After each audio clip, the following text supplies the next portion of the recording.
Have you ever tried to win a particular item, but it just never works because there are so many other players also competing for it? Or maybe you rolled a really high number and somehow still lost? Well, in this video I will go over how loot rolling works in Final Fantasy XIV, including giving some specific examples that can apply to some very real situations you could find yourself in, like rolling for a minion drop in a dungeon, or loot coffers from Savage, or an Orchestrion roll from the current Alliance raid tier. And don't worry, I will try my best to keep the math and statistics stuff at a level where a normal human being can keep up as well, and if not, feel free to ask for clarifications in the comments. Now, let's get started. How do loot rolls work? Simply put, when you choose to roll Need or Greed on an item, you get a random number between 1 and 99. If you pass, you automatically get 0. No two players can roll the same number for a specific item, so in a way, you could imagine this like a deck of 99 cards, and the game hands you one of the cards from the deck completely randomly. To be absolutely certain we are all on the same page here, if one player needs on an item and another player greeds on an item, the need roll always take priority over a greed roll. So if you actually want an item, always be sure to press need, not just greed. So, to give a very simple example of this, imagine 4 players in a dungeon: Aradil, Bex, Selly and Dan. Let's say Selly rolls first and rolls a 60. At this point, no one else can roll 60. However, they could roll any other number between 1 and 99. Next, Aradil rolls a 99. As that is the highest possible number, Bex and Dan have effectively already lost, as they cannot also roll a 99. However, if they did roll, Bex could, for instance, roll a 25 and Dan a 72. The first question that usually erupts from this realization that the loot rolls are essentially cards from a deck being passed out is the idea that, does that mean there is an optimal time to roll? Is it advantageous to roll first, last? Is there an optimal strategy? And the simple answer to that is no. While the following might not be exactly how it works, it also might be. Doesn't matter. You could imagine it like, the moment the loot appears in the loot window, the game has already decided what number you're going to get. It simply won't tell you what the number is before you tell it whether you're needing, greeding, or passing the item. In other words, that Aradil rolled second doesn't change the fact Aradil was going to roll a 99. That bit was essentially going to happen anyway. In that case, what are my chances of winning an item? Thank you to Leah Springs of the community for helping with some of the brainstorming on this topic. When you learn that the way loot rolls work in Final Fantasy XIV is more like being handed out cards from a deck in this way, it might make your idea of probability completely shatter. What does that even mean? And exactly what your chance of winning is can actually be calculated at every step of the process of handing out a piece of loot. So let's take it step by step, with the example being a minion from a 4-man dungeon that everyone in the party is needing on.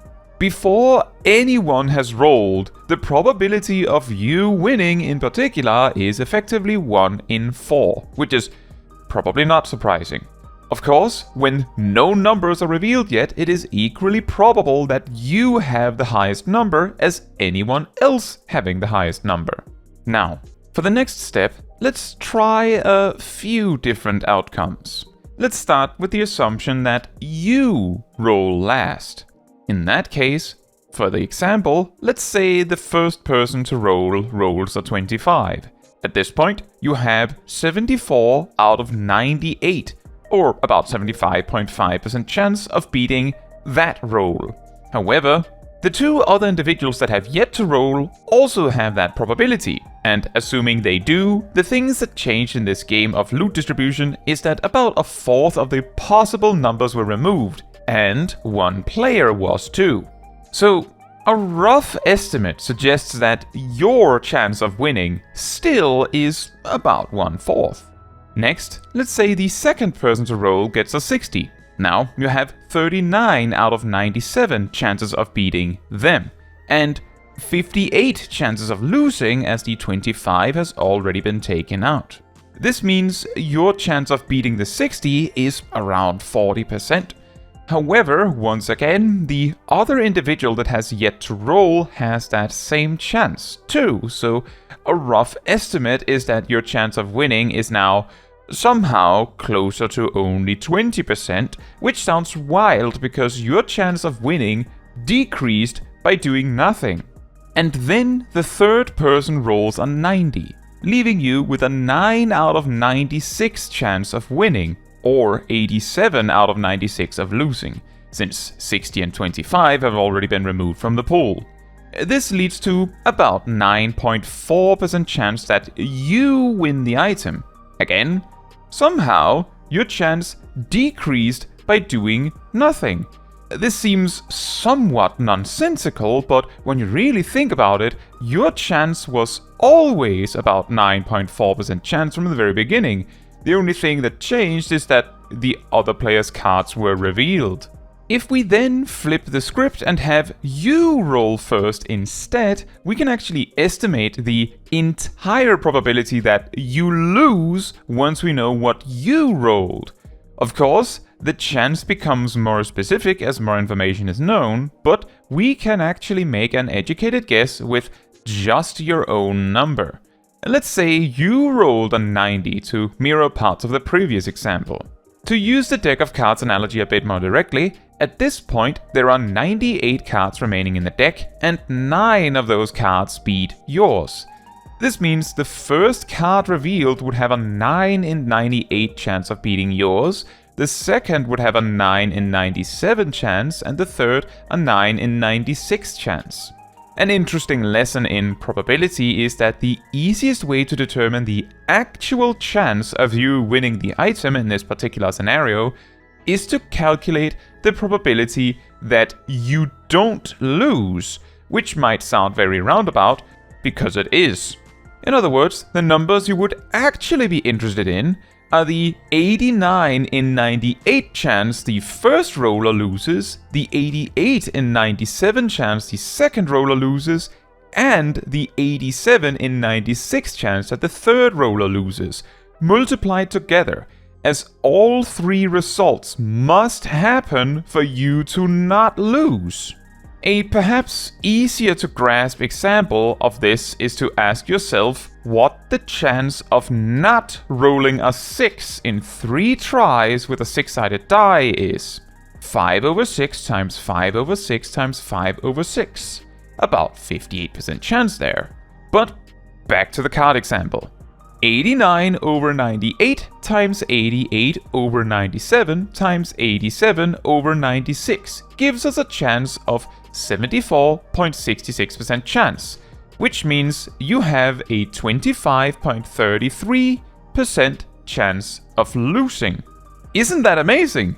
Before anyone rolled at all, you had a 25% chance of winning, but knowing beforehand that your roll is actually a 90 flips that to almost 75%.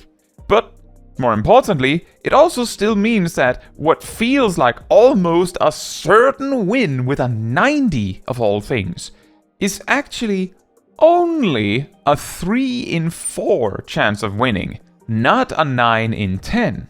So with the acknowledgement that the order of rolls doesn't really matter, only what you rolled and how many you're rolling against, we can now much more easily answer the initial question of how likely is it to win or lose loot? To answer it, we will need the explanation from before and a little bit of slightly more complex math. But once we have that, you'll be able to calculate in an instant how likely you are to win or lose as soon as you have rolled yourself. So the explanation simply goes, instead of calculating your chance of winning, or your chance of losing, or even everyone else's chance of winning, instead try to answer the question and calculate the chance that you don't lose. If we bring back the example from before, 89 over 98 times 88 over 97 times 87 over 96, this could also be written like this. 90 minus 1 over 99 minus 1 times 90 minus 2 over 99 minus 2 times 90 minus 3 over 99 minus 3. There's a pattern here. Next, this symbol, which is a capital Pi symbol by the way, is also known as the product symbol. To give a simple example of how it works, if you have the equation 1 times 2 times 3, then the product n equals 1 to 3, n would be exactly that same equation. Which means, going back to the example, that it could be written as the product n equals 1 to 3, 90 minus n over 99 minus n. But wait, there's more. Notice that the 90 is the exact number you rolled. If we replace that with x, then you can simply punch in whatever roll you want to test instead. Similarly, 99 of course represents the highest possible roll, so if you wanted to play around with the concept of testing a system with more or less possible numbers, you could change this number too. Finally, the 3 in the product itself represents exactly the amount of players you are competing against. So if we replace that number with simply P for competing players, then we end up with this equation. Thank you again to Leah for this one. So now that we have the math in order, let's finally crush some dreams. I mean, unlock some hope. Well, I'm sure you know what I mean. Let's begin with the four-man stuff. To have an over 50% chance of winning a particular item against 3 other players, you need a roll of at least 79. But presumably, if you actually want to win something, then a 50% chance is not exactly acceptable odds now, is it? To have over a 75% chance of winning, you need to roll at least 91. Again, remember, this is against 3 other players. Only 3. And in case you're curious, a 98 still leaves about 3% chance that you still lose that rare minion drop. Next up, 8-man. Figuring out the probability that you actually win that savage drop. Here, you would need to roll at least, again, a 91 to just secure the 50% chance. For the 75% chance, you need a 96. So this is probably not looking very good for the whole alliance raid. Before we move on to that though, the savage raid angle also introduces another question, which, for instance, could be, what's the probability that I win nothing at all? There's multiple items after all. And if you want to calculate this, remember that 1 minus that product thing from before is equal to the probability that you actually lose. If you then calculate that value for each roll you made on the loot that dropped, multiplying each chance together gives you the probability that you win nothing.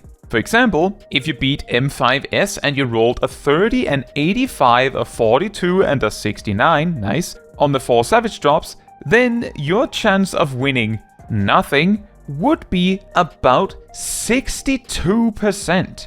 On the one hand, that shouldn't be too surprising considering the average chance of winning something in that scenario should be about 50% since we're talking 4 items distributed between 8 players. 62% feels like a rather steep increase in losing chance despite having what appears to be an above average set of rolls. The reason for this is that, as we sort of explored near the start of the video, average just isn't good enough when you're competing with this many other individuals. So because there are 7 other players rolling for this loot, getting 1 really good roll is way more impactful for your win chances than getting 4 alright rolls. To put it slightly into perspective, if that 85 instead was a 90, a gain of 5, your lose chance would drop to 47%, a drop of 15%. Meanwhile, if instead we replaced all of the rolls below 70 with 70, a combined increase of 69. Actually, that's nice and genuinely a coincidence. Your lose chance would only drop to 53%, about 90% decrease. I hope your brain isn't about to explode yet, because we have one last stop on this super mathy and probability-filled journey. You're in an alliance raid, and you want to win an item that everyone in the whole 24 players are competing for. To just stand an above 50% chance of winning it over everyone else, you would need a roll of 97 or more. And for the over 75% chance, you would of course need to roll a 98. So, now that you know this, you're probably no longer that surprised how hard it is sometimes to win a minion in an alliance raid where everyone is competing for just the one. Or how about the orchestrion roll things from Juno?